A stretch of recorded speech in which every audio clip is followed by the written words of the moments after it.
No es cierto que la izquierda consecuente crece a río revuelto, sino que los que crecen a río revuelto son los políticos intermedios como de la Rúa, Meijide, Menem, etc.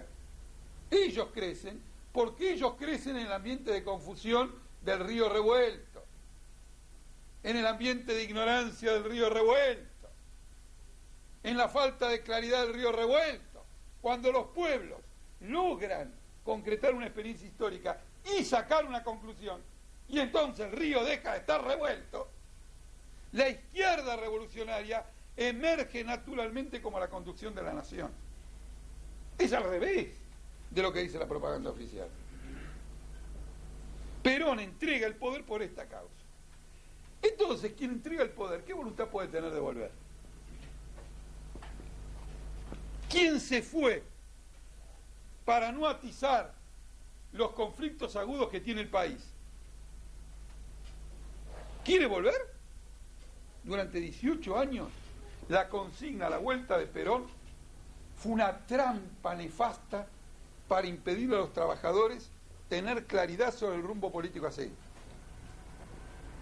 Porque se levantaba la consigna por la vuelta de Perón, naturalmente un derecho democrático que Perón tenía, porque como todo ciudadano argentino tiene que tener derecho a vivir en la Argentina y ejercer plenamente su derecho. Fue una consigna para evitar que el movimiento obrero se planteara claramente sus objetivos. En primer lugar, solo en primer lugar, porque Perón no quería volver. ¿Para qué va a volver? Si él se fue porque quiso. Si se fue sin luchar, ¿va a luchar para volver? Esto es interesante porque en el año 56 una corriente trotskista encabezada por Nahuel Moreno se va a transformar en la que con más insistencia, pasión y desenfreno va a lanzar la consigna por la vuelta de Perón. Y como esta corriente, cuando se trata de posiciones oportunistas, es la más consecuente que haya tenido la historia, no así cuando se trata de posiciones revolucionarias, se va a disolver y va a ingresar al peronismo.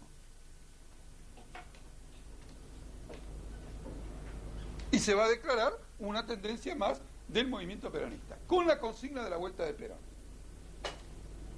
Como yo no voy a hacer referencia en toda la charla, como en general creo que no lo hago en toda la vida, a ningún tema por razones faccionales,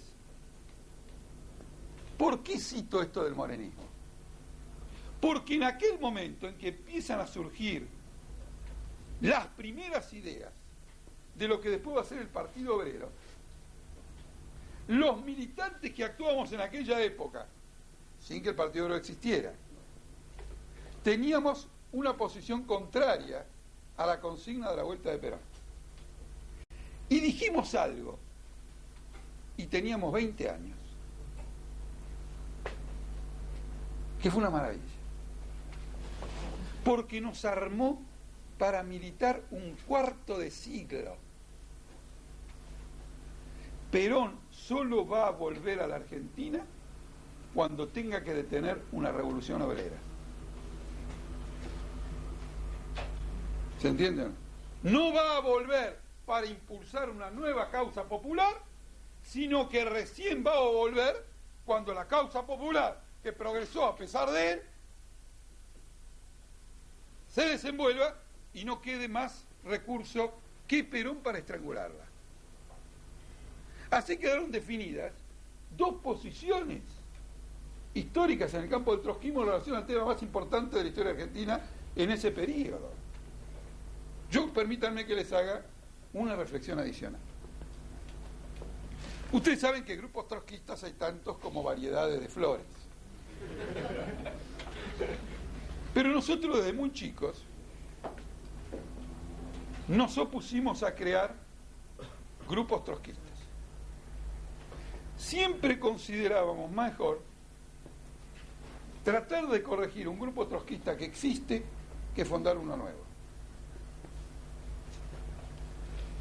Porque la tendencia a fundar grupos nuevos sin una claridad política muy grande, traduce ese ombliguismo pequeño burgués, del que cree que la historia empezó con él, y él empezó a ver todos los problemas, y también traduce un profundo desprecio sobre los problemas de orientación del movimiento obrero, el cual no puede estar escuchando 15 voces diferentes en nombre de un mismo programa.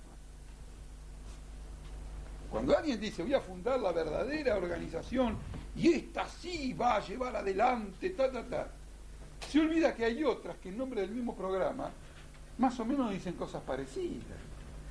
Y el solo hecho de que en la puerta de la fábrica haya 15 volantes de 15 organizaciones que los obreros no distinguen una de otra, es un factor absoluto de confusión.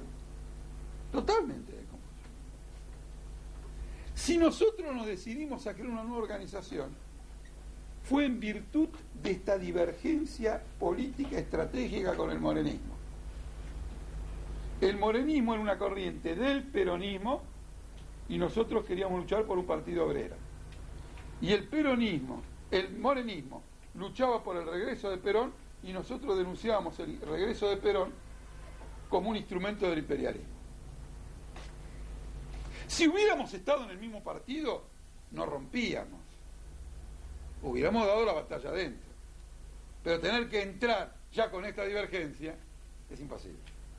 Esto es un comentario al margen. Pero el hecho de que sea al margen no quiere decir que no sea esencial. Porque yo espero que esta juventud que está aquí sea siempre consciente de lo que representa tratar de ayudar a los trabajadores a la unidad y a la claridad, y no se deje guiar nunca por consideraciones individualistas, pequeñoburguesas, egoístas, mirándose permanentemente a sí mismo, y no siempre colocándose al servicio del interés general de los explotados. Una cosa que no sirve para el interés general de los explotados es contrarrevolucionaria, aunque esté en función de las mejores intenciones. Por eso yo me justifico de por qué creamos una organización habiendo otras organizaciones. Esto marcaba una dificultad final. En el año 1964, el peronismo inicia una campaña diciendo que este año viene Perón, en 1965. 64, 65, no me acuerdo. No me acuerdo si en noviembre, para fines del 64 o para fines del 65. Debe ser para fines del 64. ¿No? Para fines del 64 una campaña. Y aquí, con esta campaña por el retorno